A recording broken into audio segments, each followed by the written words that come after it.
want to know how the life that you've led Yes. got you to the groove theory. Absolutely. So just a little bit of a back part for it.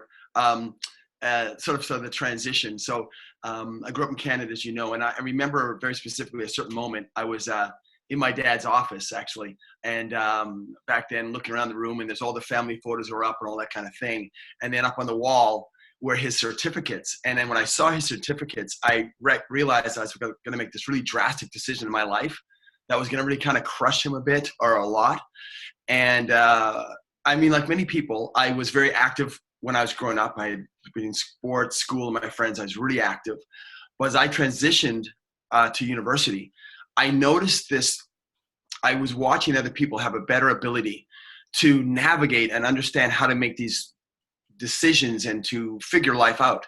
And I sensed this growing disconnect between the moves that I was doing in my life and what my soul was longing for. And then really what happened was a guy that I knew from high school approached me, and he began to show me a brand new art form called street dance at that time, brand new. And it blew my mind. It was like nothing I'd ever seen before. The guy starts popping his muscles and he's throwing these waves through his body, and my hair shoots straight up and I get a new hairstyle. But I sense, those moments of clarity. I just sense something so beautiful behind the moves he was doing. I didn't know exactly all of it, but I knew there was something there, as strange as it may seem, that I needed to pursue to find out how I was going to navigate, know who I was. And so I jumped off that path of becoming a doctor like my father. I left what I knew in LA, and I moved to Los Angeles. And so then it sort of started to come together. Over time, I started this weekly gathering based around the love and the sort of pursuit of this culture and what was behind it and the spirit behind it. And over that gathering grew into what was called Groove Night. And over time it grew, and I formed a group called the Grooveloos. And it was just an amazing process. And in that process, then the group kind of took off because we really were focused on this essence behind the dance. And it took off, and then we were, thankfully we were on Ellen, and so you can dance with the stars and all this stuff. I started teaching regular at universities, and I was choreographing on like the highest levels of the industry. And I noticed, and it sort of solidified this pattern I started to see in the culture in my life that was the same as the day that my friend danced at university. That was this very simple thing in its beginning. It's not the move, it's the groove, like the great shirt you have on. It's not the move, it's the groove. And whether you're a dancer or a dentist, it doesn't matter. If you base your life, or if you dance based on moves, you're going to run out of them. But once you're connected to that larger eternal groove, you can navigate and dance through life all day. And that reality just changed my life. Like, it introduced me to levels of freedom and identity that I could not have imagined, because one of the main things is in the culture, you cannot survive as a copy. You have to get in street culture to the core of who you are and all you have to offer. And so this made me driven to sort of bring this sort of what I call groove mindset to people, whether in their schools or companies or life, their relationships. And then it expands from there. And because I basically believe that it's just crucial for all people to step into who they're designed to be, and then to bring that authentic expression in terms of the culture, into the circle, which in the relation of life is relationships and community and the greater collective. And so then from that pattern, this came together through my teaching at the universities and through the experiences and through the culture especially. I brought together this thing that I call groove theory, where I just basically take powerful analogies from hip hop and street dance culture to solve problems in people's lives. And a lot of them stem around self-doubt. A lot of us self-doubt issues, stress and anxiety, the fear of rejection, the feelings of feeling disconnected, and also that sort of just desire to be who you are, but wondering why you're blocked and what I call you're stuck in the moves. Yeah. So that's the basic way it came together. Yeah, that's amazing. Like, yeah. There's so much stuff coming up for me Yes. right now. And always centered around this feeling of not being good enough. Right. Yeah. And how that thought process even though at the time, even when we met and stuff, so a lot of the background that some of you guys don't, well, most of you guys don't know, is that Bradley and I were in this competition a long time ago. And he ended up winning for the guys, and I ended up as runner-up for the women. And I think back to those times, and even just throughout my life, all the places where I felt like I wasn't good enough. Yeah. And in fact, my subconscious mind, I would do things to sabotage me from even winning or from even just being at the top of my game, because I didn't really feel like I deserved it. I just wanted to, I'm like, even I was super, oh man, I could not believe how happy I was for you. And then when I found out that you went on to win even bigger, I mean, and what you've done in your life, I can't help but be happy for other people. But then I go right back into, but I'm not good enough to be like that person. It's like, wow, I need to imitate. Yeah, you know what's really amazing is you said some great things there, because so when I talk about the move and the groove, I sort of start breaking it down. When I get into workshops and activation sessions, I sort of break it down more specifically for people, both physically and then what it means in your actual life. Yeah. But it's amazing what you said, because what I want to break people free from is, on one level, from a move mindset, what I call a move mindset, get them into a groove mindset. And you brought something up that is, I think, these examples might illuminate some ideas on this. I remember two specific examples. When I was, this is a number of years back now, I was a lead dancer for an artist, and I was then asked to, I've been dancing for her for a couple of years. We've gone overseas and here, and I was asked by the manager, do you want to choreograph for the artist? And I said, sure. and usually what happens is then the people will call your agent and they set it up, and then you'll come back you'll have time to get the music, you'll get in a studio with some dancers, or you'll come back and present the work, and they go, great. Well, in this case, this had never happened, or not that I knew of. The manager called in the artist, they sat down in front of me, and I was standing there, no one else in the room. They went over to the stereo, put on the music, a brand new song, never heard it, new single. And they said, Bradley, what do you got? And I was like, what? Yubba dubba dub, can I go home? Mummy, help me kind of thing. And I was, that was my Canadian that came out, mummy. Yeah. But I had a choice right then. And I either could get stuck in the move mindset of what do I do now? What's the right way? How do I make this get fixed? Or I could just say in the groove mindset, no, there's this eternal thing that's moving, speaking to me, communicating to me. Because the groove is not just music, it's sound, it's light, it's colors, vibration, it's relationships, it's how you're being communicated to through creation, through everything that is there, that is speaking to you, that's helping you, you can rest on. And so I just sit there and go, okay, I'm in this room right now. And initially, I watched my mind fight the move mindset. I was aware that I was going, what should I do? Right. What move should I do? Was she like linear moves or grooving moves? Should I smile right now? Maybe I should, move around the room more. It was all, what move should I do? What must I do to be who I need to be, and actually be who I don't even know what it is? I'm sort of trying to think what it might be and make an illusionary person rather than, and finally, thankfully, even as I was bombarded by this thought process, the move mindset, I remember what I knew. And I said, I'm here. I'm standing right here. I'm here for a reason. There's music playing. Let me listen to that. Hey, wait, they're looking at me a certain way. I can feel something from them. The music's making me move a certain way. The colors of the room. And then I just started to move. Now, it was excruciating. It lasted for about 2-3 minutes. It felt like 3 hours before it felt like there was no reaction. But I had to maintain, and I was sort of having that battle initially, and then I kind of let it go and just was me. And I realized all I can do is what I have. That's all I can do. And finally, after a couple of minutes, which felt like hours, the artist said, I like that. And then about another 2 minutes later, she came down and stood beside me, and we started grooving. And then we had a relationship for many years after that. But it's that idea that's obviously a dance example, but it's that mindset. I mean, I remember when in another way that you brought up, that's exactly what you said. when I first got to LA, now you knew my background in Canada, so I was somewhat a person that was known that he could do this dance and could perform.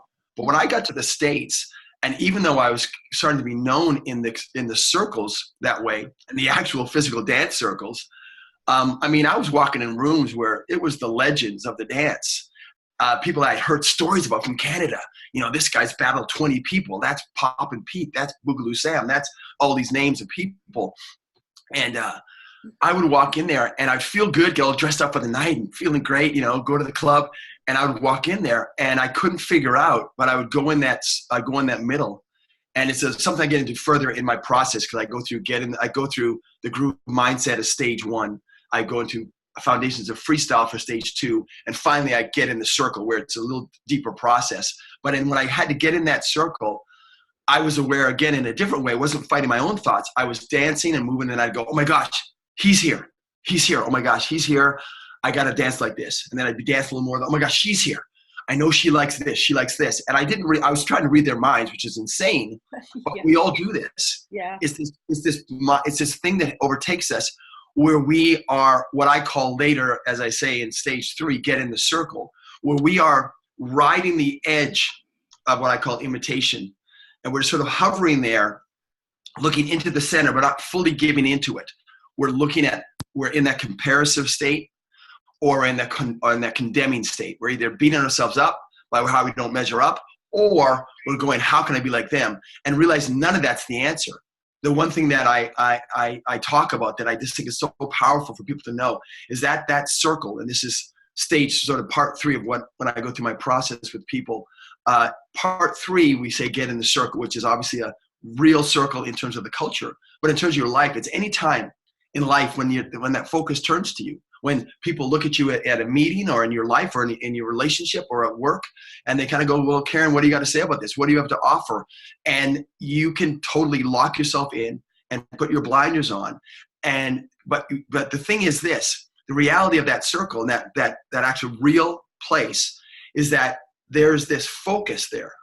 All the focus comes to the circle, right? But there's this real energy there. And it's really asking and waiting for the next person to step in line. But the beauty of it is that it's a beautiful process, because when you start to understand that there's support, there's all these different levels of actual beauty there for you and actual answers there for you. And so you can become excited about going there as opposed to being terrified. And that the people there you don't match up, you don't care, you don't compare to, because you can't be compared to, you're unique.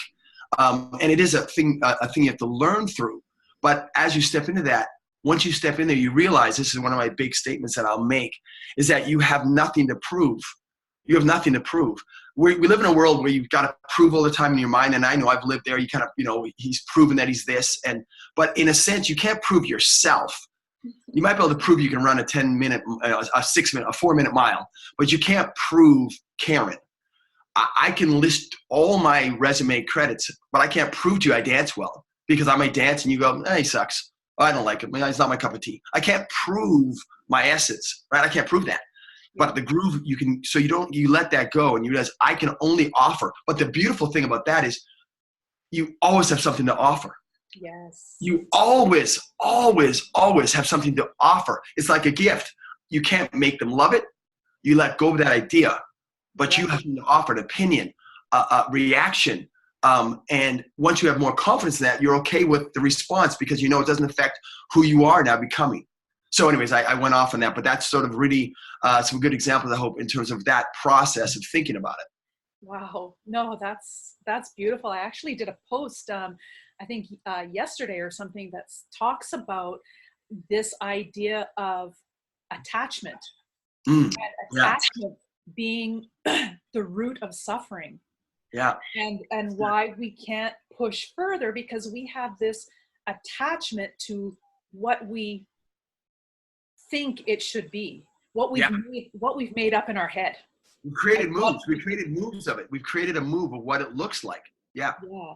Go ahead. Yeah. And so to be able to let that go. So like when you're talking to a client, what do you say for them to be able, or what do you get them to do? What exercise? I don't know, but to just, it's so hard to let go of that. How do we even, there are some people that are totally even oblivious that they don't even realize that they're living this way. Yeah, absolutely. How do you? Yeah, I would say a couple things. It's interesting. Even as we live our lives and even as we're working with people and we're on our own journeys and I discover things about myself every day. And I caught myself yesterday. I believe that we're to celebrate people all the time, right? And their life is not your life. So you can look at someone and you go, they don't affect you in the way that you think they do. And yet we kind of compare ourselves, right?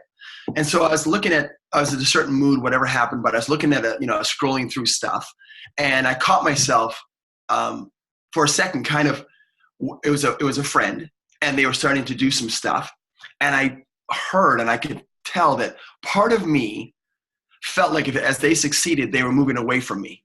Oh. And I was like, and I caught it right away. And I went, whoa, what was that? What was that? And I traced it to the idea that we have this thought process sometimes that believes that we're not connected. You see, with the group is connected to everything. There's nothing separate from us. And you have to keep telling yourself these things. You have to, it doesn't just happen by magic. You have to start telling yourself, believing it, putting some emotion behind it, and then doing certain movements and things for it. But there is this idea, and I give this example of what I call my Uncle Joe. That's not his real name, but we all have an Uncle Joe in our family, or in our friends when we go to a wedding or an event, right? And he's that person who, whenever there's an actual wedding, a circle for a community event or a wedding or a family event, and the music starts playing, and this member gets up and just starts going, and they're kind of just free, and they got this quirky way of moving their elbow, and they're kind of off and odd, and they're not drunk or inebriated in any way. They're just having a blast, right? And they're not necessarily good, but they're free, right? Right. And we kind of laugh. We kind of go, Uncle Joe, man, he's just so crazy. And yet we're a bit jealous because we're kind of going, he just doesn't care. And then we start to rationalize. We go, he's got that cool goatee, and he wears that cool suit, or he's a little older now, whatever. We give all these reasons why we actually feel that the freedom he has, we don't have. Wow. And we have to just realize we have it. It's sort of a choice you have to make initially. It's like, I remember in acting class, we sometimes, if we were told to get angry and you didn't feel angry, then I go and I bang the table. And it was like, it's not the way you always do it, but initially an action will lead you towards something you're going to. So choice is an action. So I have to start choosing to believe that I'm as free as he is. I've tried to choose to believe that what I do, I can't make it be right for someone. I just have to make it be. And then I'm going to grow in that. And then in terms of what I do, this is one example that obviously we can't do on the video screen here. But I'll do a simple exercise where I'll get people up on their feet. And I always say this is not a dance class. This is not whether you have rhythm or not at all. But I do various levels of physical activity that are exercises, almost tasks that take your mind off the movement, and then you can relate it back to life. And then we have sort of questions and pose analogies to your life and see where you're stuck in those areas. So for example, I'll get you up on your feet and we'll do a simple side to side. And this one actually is interesting because this one kind of came to me very much when I was teaching I taught at USC for like 6 years. And when I would teach there, every term, when I taught at the school, there'd be all these classes for each week. And very often the students would come in and many of them would say, Prof Shoes, Professor Shoes, they call it. What moves are we going to learn this term? What are we learning? What's the thing we're going to learn? I go, listen, you're going to learn a lot of those moves that you like. Yeah. But I'm more interested in you learning how to dance. And they go, what do you mean? I go, well, I want you to just connect to something that's deeper that I think this art form has for you. And I put in some music and generally would start to dance. But after about 15 seconds, they would usually stop. And I go, why'd you stop dancing? They go, well, we did our thing. And I'd say, well, the music's still playing. They say, well, we kind of did what we did. And I'd say, well, that's really cool. But I believe you're missing out on what all this has to offer you, because you were thinking about it in terms of what I wanted to see or what you needed to show or what you sort of wanted to do instead of just dancing and just grooving. So this motion I'll do here, I'll have you go side to side. Everybody in the room, or when I'm working with 30 people or 300, and I'll go side to side. And then what will happen is I specify, don't worry about if you have 2 left feet, or if, I have them apologize to the people beside them in advance in case they're going to be awkward. I don't care if they have to sway or step touch. I don't care how they do it, but just stay with me. And it's amazing what starts to happen. I let it go for a while, and I say, look around the room, start to feel that you're connected to what is happening. Mm-hmm. Don't worry about, don't stop moving. They have to make a commitment to me that they will not stop moving as they do it. And they start to, it just happens. You start to go, I'm in this kind of thing. And then I say, listen, many of you right now are saying, look, by the way, if you see what I'm doing, I can't stop doing it now. Yeah, I know. But what happens is I'll say, many of you right now are waiting for me to tell you what to do, to lift your arm up or to look to the left, or what's the move. And I say, this is it. I say, the groove is the dance. When I'm going side to side like this, once I get side to side and I feel comfortable, well, then I can look around. I start noticing my surroundings. I can bounce it. I can drop it, but I can do this all day. The thing you start to realize that when I'm in this groove, I can go forward and back and any way I want to go. This is dancing. It is not more than this. And when I'm doing this, what this builds towards, which I can't do fully without us moving, is the goal is I get you to stop thinking. Yes. Not thinking about how I'm just actually going. Yes. And now I say, now look around the room, look around, wave at people. And it starts to activate your relationship, your imagination, and it frees you. Now you're like, I'm actually moving and thinking. I'm sort of, quote, doing 2 things at once, but I'm in this place where because of the movement, I have a deeper connection, and I'm starting to become aware of all my surroundings, people, color, light, my imagination. I open myself up to that, and it just starts to happen. So that's just a beginner thing that I start to do with people, if that makes sense. Yeah. And you know what's crazy is, as you're talking there, I actually saw myself in the little corner, and I'm like, oh, I'm moving too. Like, it's amazing what, just watching somebody else, and we start to mirror. And then the concept of this, we're not connected and we're separate. Oh man, that is just so not even close to the truth, So because I just felt, as soon as you started doing this, I felt the connection. We're connected, even if it's just watching, and so it's amazing. And that's the thing, is when you're in a room with someone, whether it's like actually let's say a one-on-one relationship, or it's actually a family gathering, or it's a board meeting, or it's whatever it is, when you understand that you are connected, because yes, maybe there's not music playing and a group moving and 50 people doing this, but you start to translate that idea to, I'm in this room, I'm connected to my grounding. I get into a level, one of the sections is called Foundations of Freestyle, where I talk about freestyle is, for me, it's free for freedom and style for you. And so you step into being your authentic self as you're moving, but that freedom is not for freedom's sake. So it's not freedom for freedom's sake, which is like, let me go smash this window and throw a chair through a window. There's a connection to who you are. But in doing so, the idea that you are connected, you go down that road of understanding that the groove is always there, even in silence, that you are you start to really physicalize and then bring into your being that you are connected. And you start to actually really go back. I have people go back and just give examples of their life when they know they're connected, when they can see when they were, or when they didn't think they were, but they sort of look back.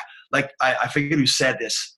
I'm forgetting, but someone said, you can't join the dots, make the dots, join the dots in the future, but you can connect the dots from the past. Meaning, you look back and you go, oh, that makes sense. Yeah. But you can look back and go, oh yes, I can see where it was kind of guiding me to shape me to go here. Well, you start to, what I press you into is to trust that. Even in my process, I'm human. I'll get impatient. I don't got this perfect. I kind of go, wow. And then I go, wait a minute. Okay, well, look at the growth from here to here. I know I'm connected because I've seen evidence of it over and over and over again. And I'm solidly who I am. And let me now react to this person in front of me. I don't have to be anything. I'm engaged. I'm going to listen. I'm going to also be affected by what they're saying. Because a move mindset, again, like a move mindset is the kind of thing that gets you so focused on getting your point across to someone that you don't notice that the person across from you actually is hurting in a way that you're just not even catching, or it has you hold on so tightly to a specific expectation in your life. Yes. And where you totally miss, you got the answer. Yeah. It just came in a different form than you expected. I mean, these mindsets, they're everywhere. Like, it's like the letters behind your name or your status. Like, they have value. That has value. But the groove speaks to your true identity and what people remember long after you've left the room. And it's just, and it's not like, and again, one thing that was very, very powerful, I think, that really was a glue for what we called Groove Nights back when I formed that gathering in LA years ago, over 20 years ago, was my whole, I didn't know I was doing something new at the time, maybe because I was Canadian, yay Canada, but I just had that bit naivete, I guess. I loved everything. I was excited about everything. I know I grew up obviously in a certain culture that was, had some benefits to it that had me a little bit more free, I guess, or less concerned all the time about everything, maybe. And when I got here, I just was like looking around. So the environment that I was creating was one of, you are totally welcome here. And it just was, I wasn't necessarily thinking I was creating it. It was part of me and part of my desire to have that. Because, I went through my things in my life where I knew I didn't feel welcome. I knew what it felt like to be judged. I know what it feels like to be judged from all sorts of levels. I knew what it felt like to be totally lost and to be trying to be someone else as I was growing up, to help my family or to keep my friendships together. All these things I was trying to do. So obviously our lives reflect those growths, hopefully. So as I started the Groove Nights, which was sort of a beginning of a lot of this, I was having an atmosphere that was like, you were totally welcome. Let me help you. Hey, let me connect you with him. Hey, you know some stuff that he doesn't know. And so there was this atmosphere of that. And so within that, what I found, which was kind of a glue and a big, I think a huge part of the Groovaloo's success, is that I was unaware that I was starting something that wasn't that necessarily happening. Meaning, when I started the company, I loved all the styles, as I mentioned. So, for example, I'd say, I love that guy dancing over there. Let's have him come to Groove Night, come hang out. And people would say at that time, hey, he's locking. Locking's an old style. Nobody likes that anymore. I go, but I like it. I like it. And I go, he's doing this. Oh, he does poetry. I like it. And so next time this group became this mixture of every style kind of person doing different stuff. And I actually allowed a lot of mayhem. I mean, if you came to a Groovaloo's rehearsal, many producers would go, Bradley, this is nuts. Because I knew that they were so talented and they were opinionated and we had a lot of life there. They thankfully respected me and would follow my lead. But I let a lot of looseness for them to be, put it this way, they were free to make mistakes. They were free to try something that was totally wrong and goofy. They had the security of knowing that I was allowing them to be in that place where there was a trust built, because nothing grows without trust. You see companies that grow. I share this with companies. If you have a company that has this internal competition stuff, it doesn't make any sense, because you're not going to build a trust that doesn't allow a platform to say, I'm okay to fail in this area. I'm not even going to give an idea. I'm too afraid to say anything because I'm going to get shot down and maybe I'm going to get fired. Well, then there is a problem there from the top down, and maybe your company won't thrive, because you need an atmosphere, not for people to be idiots and just silly, but they need to be free to know they can give a bad idea. One of my favorite people in my life, her name's Christina Benedetti, and she's my associate creative director for the Groovaloo's from Italy. She's been in LA for a long time, but I love her. When I work with her creatively, she is so free to give ideas. Yet if I don't use the ideas, she's not affected at all. She'll go, Bradley, I think this. I go, yeah, that sounds good. I don't want to do that. She goes, oh, okay. And because she knows eventually I'll say yes to something, and she also knows that we're both just doing this. We're just like, yeah. And it's swirling because we're freely in the circle, allowing that content, allowing ourselves to know it's an exchange. I know in movies, and I know even in the dance, it can become a battle. Yes, there are battles at certain times. But the general part is to understand there's an exchange that you can partake in at your business, in your family. You can partake in that exchange if you dive in, know comfortable who you are, and even if people take none of your ideas, you were there. Yeah. And then eventually you'll get an idea, and you start to not care as much about that. So, anyways, that's a great point you brought up. No, that's like, for me, that is the essence of true freedom. When I can just let go of the outcome that I've made up in my head anyway. Yeah. And just let go of that, like the suffering stops, Like, Yeah. I think that's what I talked about, saying, pain, and I've heard that saying, so it's not mine, it's pain is inevitable, suffering is optional. That's good. Yeah. And so that really helps. I love everything that you've said. Just in the interest of time and wrapping up, I would love to know, what is the message that you want to leave us all with? Yeah. I just remember that time in my life when as I've shared parts of it, I just was so caught up in what I had to do to please people. It was a stressful place. It was an anxious place. I was doubtful. Even as I had, quote, successes and friends or whatever was happening, I was just in a miserable state internally. And it was very difficult to get through. And then it made me feel disconnected and all the things we've discussed. And I have watched my life, and those, thankfully, that I've been able to work with and just affected my life, step into a place where now today they see who they are, connected to something that's eternal, that's long lasting, not just their own thoughts alone, something that has purpose and significance and meaning, so that what they're doing leads towards something of purpose, of significance, and meaning, and that they know they're connected to something larger than themselves that releases the pressure that it's all on them to make every kind of great thought in the world, and that they are part of a greater collective that matters. I had to learn that my groove matters, and that I say your groove matters. So you have to learn those things. I look back on that time in the office with my father, in his office, looking at the pictures, and I realized I wasn't rejecting his hopes for me. I was just listening to the groove, and he just wanted his son to be happy and safe. And my father's passed, but as he said, Bradley, you may not have become a doctor, but you still help heal people. Right. And that just meant so much to me. And so my message is that I really implore people to see that there is an actual way that they can approach every day to know more about themselves, just to be in the circle, as I call it. Sam Sinek would say, he calls it the infinite game. Yeah. And I've what I call the eternal groove, I guess, something similar like that if you follow him. And it's just this concept that's it's not a one-shot game. It's a long-term process that you sometimes ahead of yourself, something behind, but your only, quote, competition is yourself, in a good way, that you're getting better in these areas, and how you look at yourself, how you speak about yourself. Are you saying things like, I suck at this? Or are you saying, I can't wait to get better at this? Right. I can't wait to learn about this. I can't wait to exchange with people, knowing that it's okay. I'm learning. I might not know stuff. I don't care if I look, quote, stupid. I'm going to gather information. I'm okay. I'm secure in who I am, because I know there's something that I'm figuring out about myself in these areas. And I just also want to share, for those that are in the area, I'm actually at a conference next weekend. It's called Dreaming with Your Eyes Wide Open. And it's about stepping into your design for your destiny. And they can find out more information at that at awakeninginternational.church, awakeninginternational.church.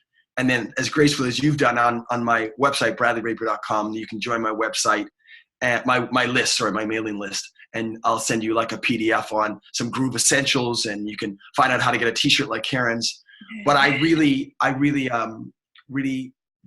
I'm so passionate, because I just saw the struggle I had in my life. And even that, as I go through, I keep having more and more insights. We all keep learning.